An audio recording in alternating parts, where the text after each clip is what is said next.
Right, madekwana akanaka maZimbabweans. Mwari ngaakuitirei zvakanaka muchengetwe netsitsi dzashe.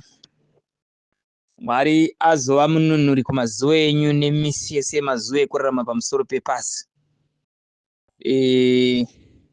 Takaonawo nyaya dzavamutsvangu hatina kubvira tamboda kubata nezvadzo, tanga tiri bhizi nedzimwe nyaya. Asi vamutsvangu ava vanoverengwa semukundiki mukuru. He is a failed politician. Andi mazvona. Sei ndichitaura mabhiya akadaro akadyiwa primary election. System yakamuimposa kuti anhingirikini ave aripo. Akadyiwa naTemba Muriswa zvakare. Andi mazvona. Last year War Veterans Congress yakaitwa akaita only 11 votes. Andi mazvona.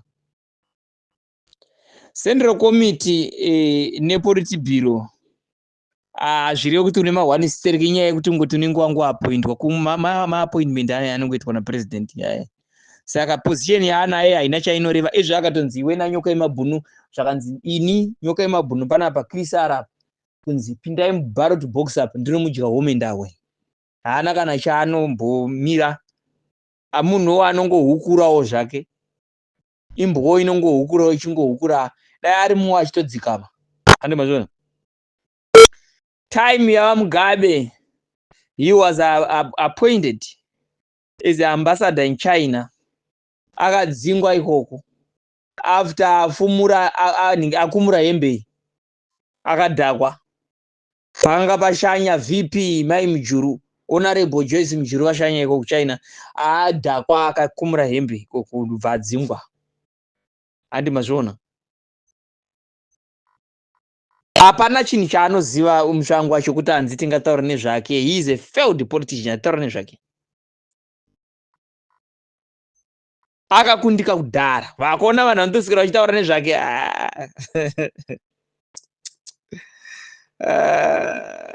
Ndinonzwa tsitsi unoziva kuti munhu apera.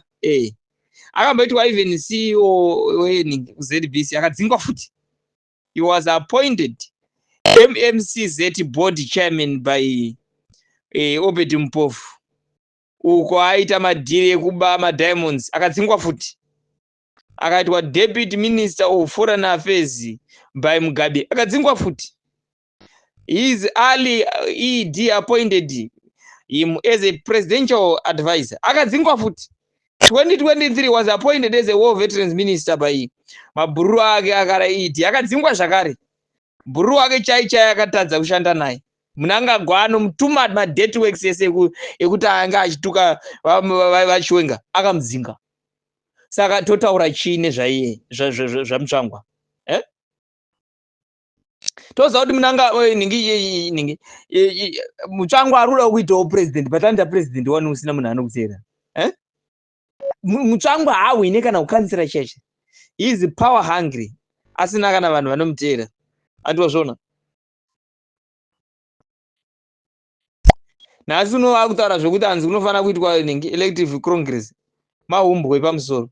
In the history of ZANU-PF since 1963, tell us pakamboitwa ZANU-PF yakaitwa elective congress yekunzi hanzi pavhoterwa ningi. Kunongonoinduzwa chitoko.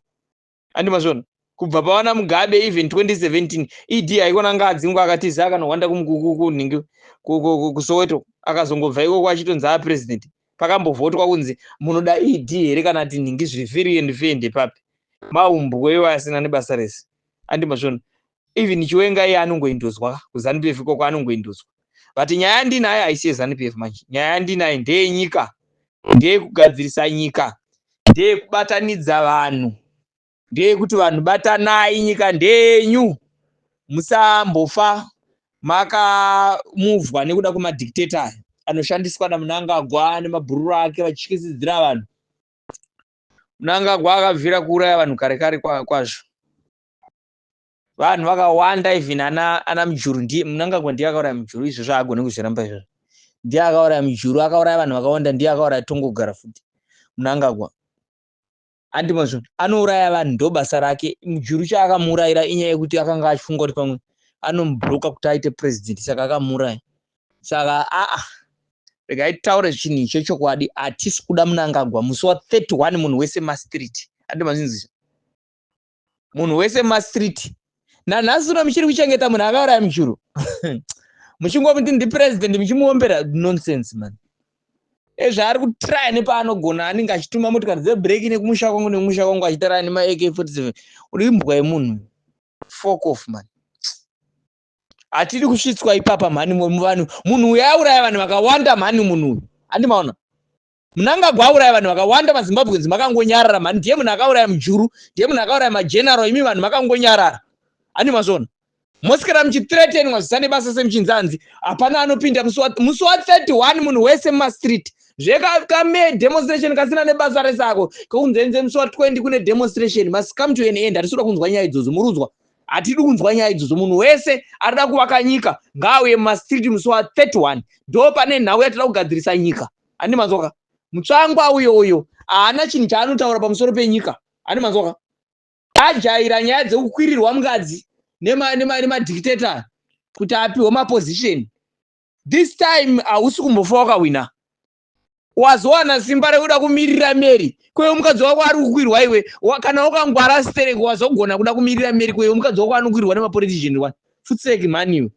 Inda uchida kuti kwidza BP iwewe. Wazogona kuda kutaura nyaya dzaMary. Kweyo iwewe mukadzi wako iwewe. Uni mwana ani mwana chaina Mnangagwa wakazombosumudza musoro iyi. Inda uchitaura zvinhu zvisane basa seChris iwe. Vanhu vese vakaita hori naChris, vanhu vakaise vakaita naMnangagwa. Tiri kukuzivai, muri kuenda kujeri. Andimanzwa. Mebo chinomuona anetsa nenyaya yetu maBen 10 twaanodanana nato. Twamupengesa ikoko ndo saka achidyiwa mara aitaura kuzane basi. Ezvi ndine record yake. Ndira kukuexpose Mary. Ananzani Mebo chinomona. Ndira kukuexpose zviri very legendary. Andimanzwa. Ndakutokutaurira izvozvo. Hauna munhu aunotyisidzira. Uri chii wewe pavana veZimbabwe waunda kusikira vachityisidzira muchiita huori muchiita zvamunenge muchiita. Mebo ndira kukuexpose, ndinotoone tepi rako nda kutokuexpose. Uchatendera musocial media zvese zvawaita netumaBen 10 tiri kuzviexpose. Ndira kukuexpose zviri very legendary. Andozvona. Chris nyarara utaure patotaura iwe hauna munhu anokuda. Kutengesa mukadzi nenyaya yekuda zvigaro kwaunenge uchiita matenda unenge uchiita iwayo. Andimazvona. Hapana chinhu chichaunzwa naMnangagwa chinhu chichabenefita vana veZimbabwe. Andimazvona. Is running out of idea. Andimazvona. Ona maprojects anonzwa naMnangagwa. Goti scheme, huku scheme, makorokoza scheme, tender scheme, run by Zvigananda, who are paying 30% protection fee. Nonsense. Mother scheme, nodo scheme, fake infrastructure scheme. Like that bridge rakamwashuka within a week. Fake war veterans scheme led by Tungwarara. Sewing machine scheme led by Mebo chinomona Hureiro. It's a mess. Hakuna chinobuda. Nyika yaparara. Ani mazvinzwisaka. Saka iwe wakauraya Mujuru kuti uite president. Mwari anoona. That's why you failed. Uchaenda maendera akaita vamwe ndo maendera uchaita iwe. We're gonna deal with you in 31 March. I'm telling you this.